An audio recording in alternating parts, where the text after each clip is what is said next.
Halo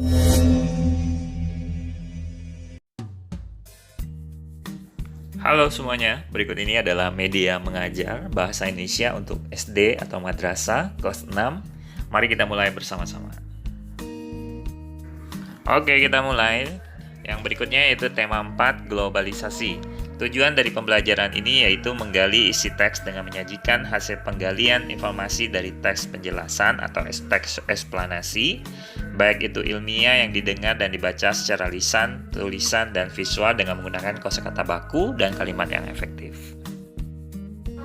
Yang A, menjelaskan informasi penting dari teks eksplanasi, yaitu informasi dalam teks eksplanasi itu baik itu berupa sains maupun juga berupa dengan sosial, ya. Teksnya itu bisa juga berupa sains, teknologi, atau berupa sosial, masyarakat, ya, hubungan masyarakat.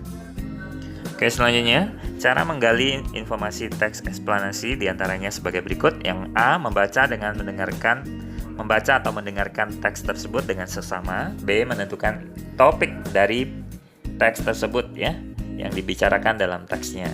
Yang C, menentukan informasi-informasi penting dari masing-masing paragraf dalam teks tersebut. Selanjutnya, B, menyajikan informasi penting dari teks eksplanasi secara visual. Secara visual itu penyajian informasinya dapat digunakan menggunakan diagram atau menggunakan gambar-gambar yang berseri, ya. Lihat pada gambar, ya. Teknologi, ya, ada berupa sepeda, pesawat terbang, truk, transportasi laut, transportasi udara, ya. Nah, selanjutnya yaitu menulis teks eksplanasi. Saat menulis teks eksplanasi, perhatikanlah: 1. Topik yang dibahas dalam teks tersebut. 2. Kesesuaian dari informasi dengan faktanya. 3. Urutkan informasi yang telah disampaikan. Yang keempat adalah menggunakan penggunaan bahasa dalam teks tersebut, ya. Perhatikan penggunaan bahasanya yang baik.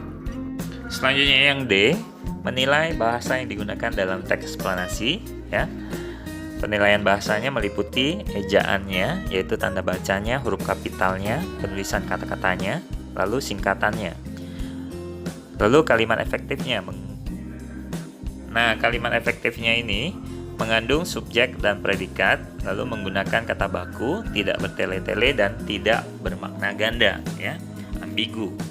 Nah, demikian penjelasan Bapak hari ini. Sampai jumpa di pembelajaran selanjutnya. Terima kasih.